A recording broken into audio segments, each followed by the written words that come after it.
여러분 안녕하세요. 박영주 변호사입니다.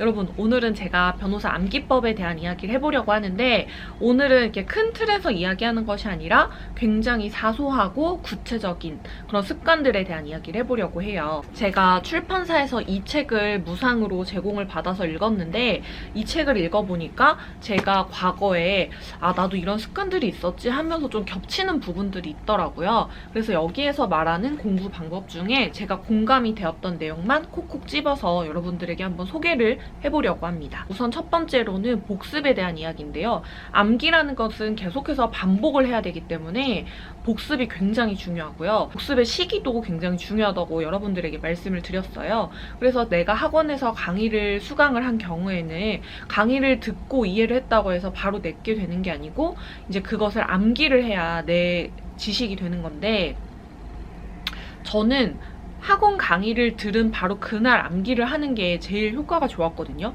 근데 사실은 한편으로는 내가 학원을 갔다 오면은 다시 암기를 하는 게 너무 이제 하기가 싫고 책도 보기 싫은 거예요. 그래서 미뤄뒀던 경우가 굉장히 많았는데 미뤄두더라도 한 이틀 이내에는 암기를 해야 내가 학원에서 이해했던 것까지 흡수해서 암기가 되는 느낌이 들어서 암기는 반드시 이틀 이내에 하는 거를 추천을 드렸어요. 그리고 내가 학원에서 강의를 듣고 한 일주일 정도 지나서 암기를 하려고 하면은 학원에서 들었던 게 다 날아가 버려서 별로 효과가 없었다는 그런 생각을 했었는데요. 책에서 추천하는 거는 첫 복습은 이틀 뒤에 하고 2차 복습은 2주 뒤에 하고 3차 복습은 2개월 뒤에 하라고 이야기를 하고 있는데 우리가 이제 순환이라고 하잖아요. 책을 한 권 다 보고 그 다음에 2순환 보고 이렇게 했던 시기를 생각을 해보면 이 책에서 이야기하는 그 복습의 타이밍하고 좀 비슷한 것 같아요. 그래서 저는 이제 순환은 꾸준히 지켜주시되 우선 첫 복습은 이틀 이내에 하시는 것을 강력하게 추천을 드립니다. 그리고 두 번째로는 이거 여러분들이 많이 질문을 주셨던 부분인데 내가 암기를 한 이후에 내가 이게 진짜로 암기가 됐는지 안 됐는지를 어떻게 알 수 있냐 이런 질문을 되게 많이 주셨어요. 그런데 이제 암기 같은 경우는 이제 저는 이제 내가 암기를 했을 때 이게 시험에 어떻게 나올 건지를 생각을 해보고 이게 만약에 시험에 나왔을 때 나는 답안을 어떻게 쓸 수 있을까 하고 혼자서 이렇게 자문자답을 해보는 시간을 가졌어요.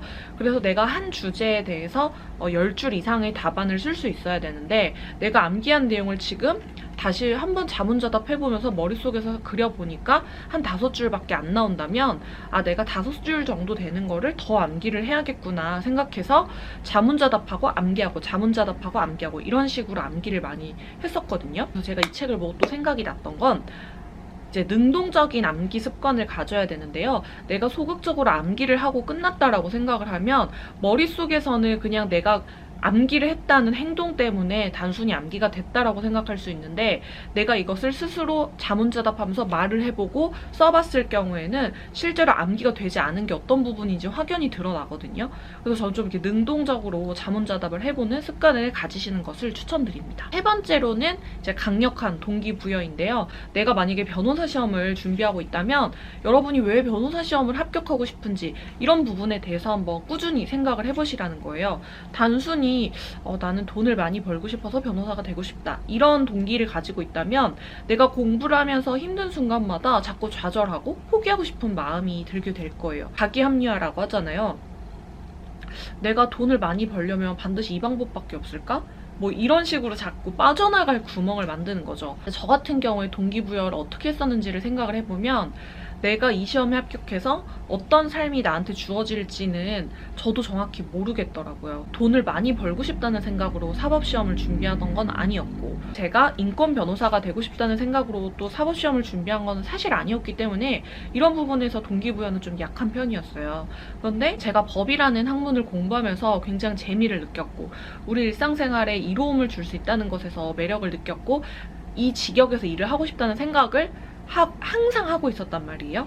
그런데 만약에 내가 이 시험에서 떨어져서 다른 일을 하게 됐을 때 내가 평생 이 시험에서 미련을 버리지 못할 것 같은 거예요. 저는 이제 시험에 합격하고 나서의 삶이 저한테 동기부여가 됐던 게 아니라 이 시험에 떨어지고 나서의 내 삶을 생각해 봤을 때 나는 한평생 이 시험에서 떨어진 걸 후회할 거고 이 시험에서 떨어진 게 나한테 너무 큰 상처가 될 것 같고 평생 여기서 미련을 못 버릴 것 같다는 그런 생각이 들었고 내가 사법시험에 떨어지면 난 어떤 걸 하고 싶을까 생각을 해보면 저는 법조인 말고 되고 싶은 게 전혀 없는 거예요.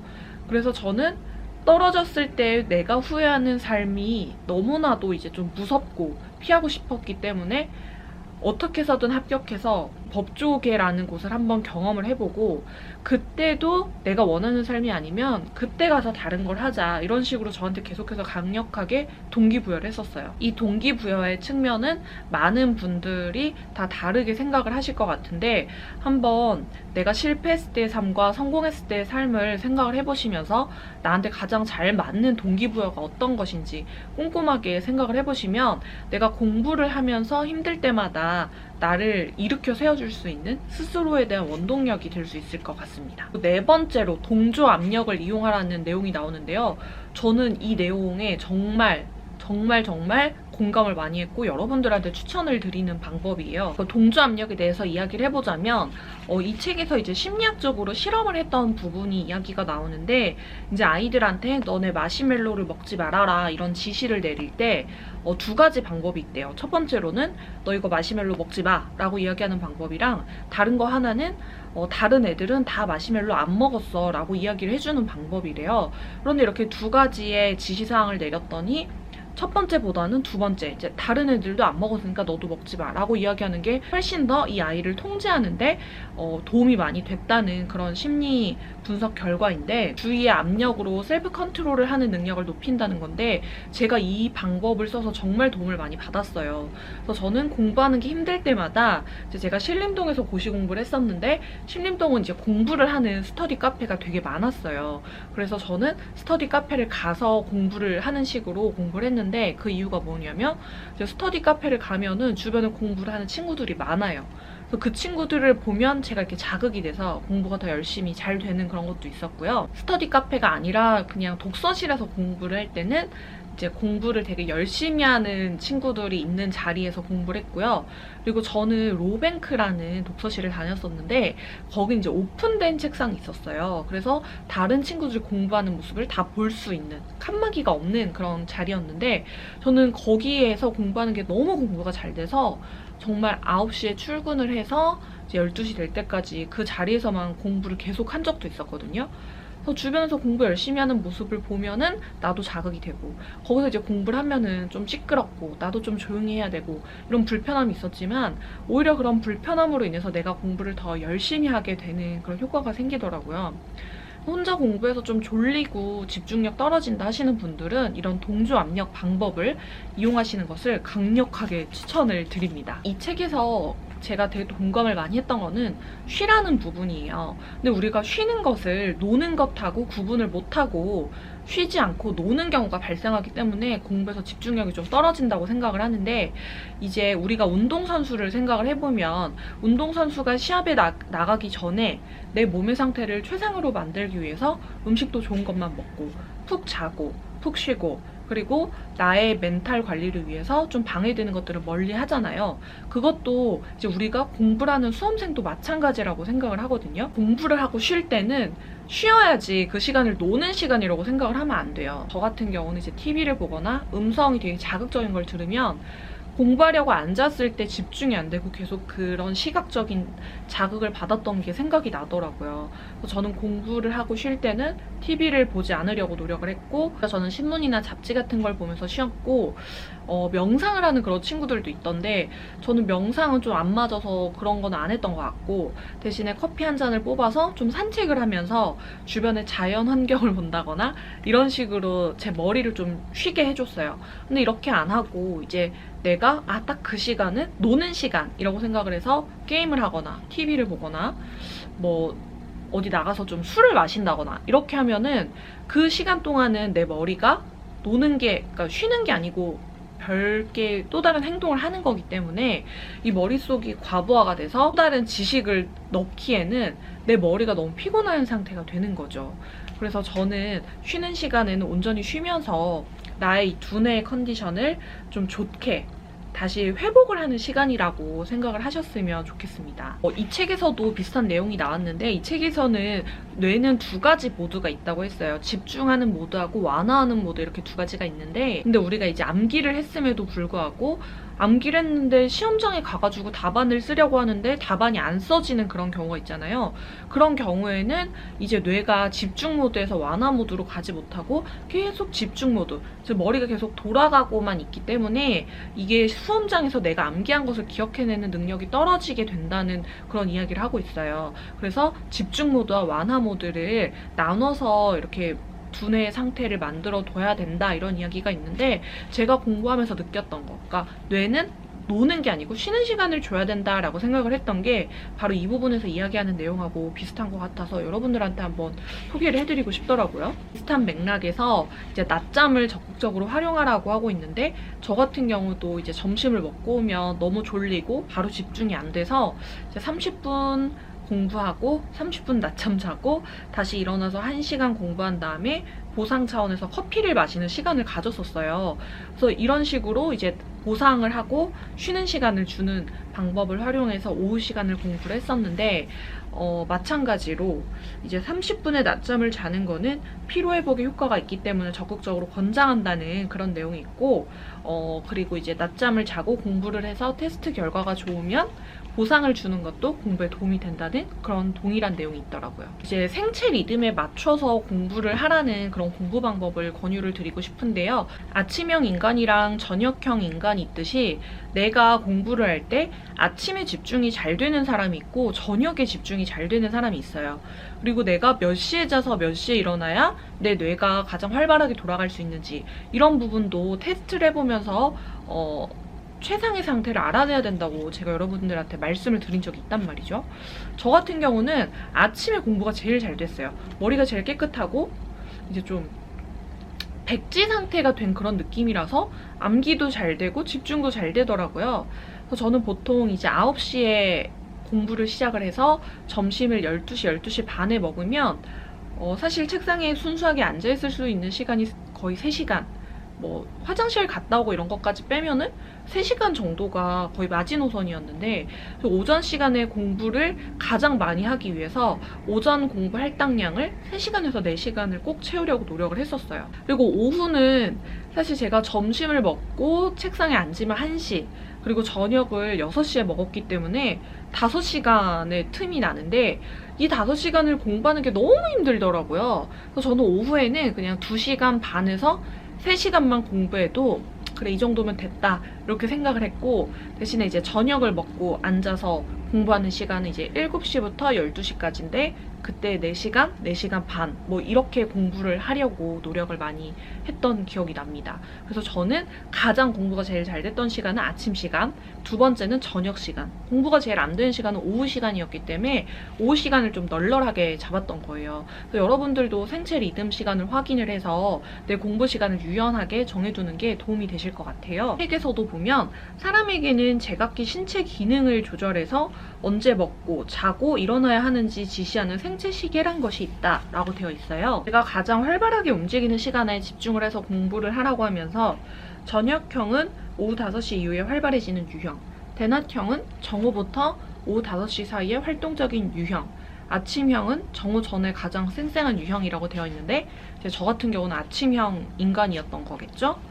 그래서 이제 완화된 타임에는 철저하게 쉬고 공부하는 시간에는 철저하게 공부를 하라고 되어 있는데, 이 부분은 진짜 효과가 있으니까 여러분들이 한번 이런 생체 리듬을 찾아보는 기회를 가지시면 좋을 것 같아요.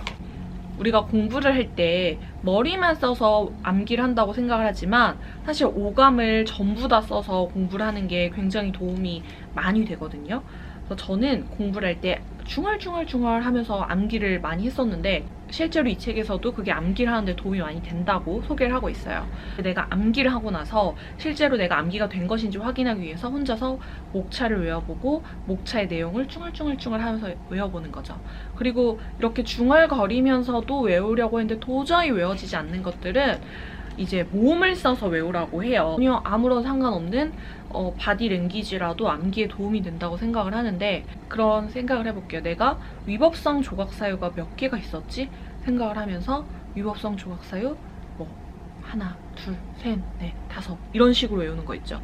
그래서 손가락을 그냥 이렇게만 하는 것만으로도 암기에 도움이 된다는 거예요.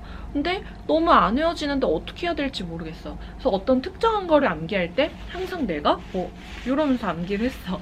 그러면은 이런 행동을 함으로 인해서 내가 암기했던 게 머릿속에 다시 생각이 나는 그런 효과가 있어요. 그래서 오감을 활용해서 암기를 하는 게 정말 암기에 효율적이라는 거 여러분들한테 말씀을 드리고 싶고요. 그리고 우리가 요즘에는 이제 스탠딩 테이블에서 서서 일을 하는 경우가 많이 있는데, 이제 서서 일을 할 경우에 머리가 잘 돌아가서 그런 것들을 이제 권유하는 회사가 늘어나고 있는 거잖아요. 근데 제가 사법연수원에서 공부를 했을 때 생각해보면 친구들 중에 일어나서 암기하는 친구들이 굉장히 많았어요. 일어나서 그냥 이제 팔짱 끼고 이제 이해를 혼자 하는 거죠. 쭝얼쭝얼 거리면서. 그리고 혼자 이렇게 암기하고. 근데 이상하게도 앉아서 암기할 때랑 일어나서 암기할 때 이해가 안 되는 거를 좀 걸어 다니면서 생각을 해보거나 서서 이렇게 생각을 해보면은 갑자기 이해가 되는, 머리가 갑자기 휙 돌아가는 그럴 때가 있어요. 이것도 이제 오감을 사용하는 것 중에 하나라고 생각을 하는데, 서서 암기하거나 걸으면서 암기하는 거 강추하고요. 방송을 하게 되면은 많은 양의 대본을 외워야 될 때가 있는데 차량으로 이동하는 시간이 많아서 그 시간이 좀 부족하거든요. 그러면은 요즘에 어플 중에 이제 말해주세요 뭐 이런 어플이 있어요. 그래서 한글 파일을 그 어플에 넣으면 그거를 어플에서 읽어주거든요. 근데 그 읽어주는 거를 이제 제가 차에서 들으면서 암기를 하는데, 이게 정말 암기하는데 도움이 많이 되더라고요. 근데 이렇게 어플을 이용하시거나 아니면은 내가 말한 걸 녹음해서 들으시면서 다니는 거, 이것도 암기에 굉장히 도움이 많이 되고 마찬가지로 오감을 쓰는 방법이기 때문에 추천을 드리는 방법 중에 하나입니다. 내가 못한다라고 생각을 하는 게 아니라 내가 잘한다고 생각하면서 계속 긍정적으로 자신감을 갖고 공부를 하는 방법이에요. 내가 못한다고 생각하고 계속해서 부정적인 생각을 하게 되면 실제로 뭔가 마인드 컨트롤이 안 돼서 암기력이 저하가 되거든요. 이제 저 같은 경우는 어떤 일이 있었냐면 2차를 한번 떨어져서요, 다시 1차 공부를 해야 되는 시절이 있었어요.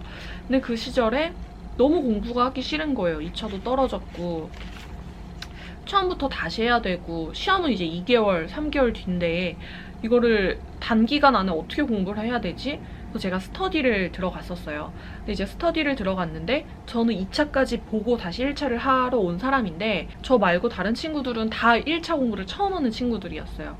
그래서 저도 모르게 제가 이제 친구들을 가르쳐주는 사람이 된 거예요. 근데 이제 친구들이 저한테 너무 잘한다, 많이 안다 이렇게 칭찬을 해주면서 계속 질문을 하고, 저도 신나서 이제 친구들을 도와주게 된 거죠. 이거는 뭐고 이거는 뭐고 시험에 어떻게 나온다 이러면서.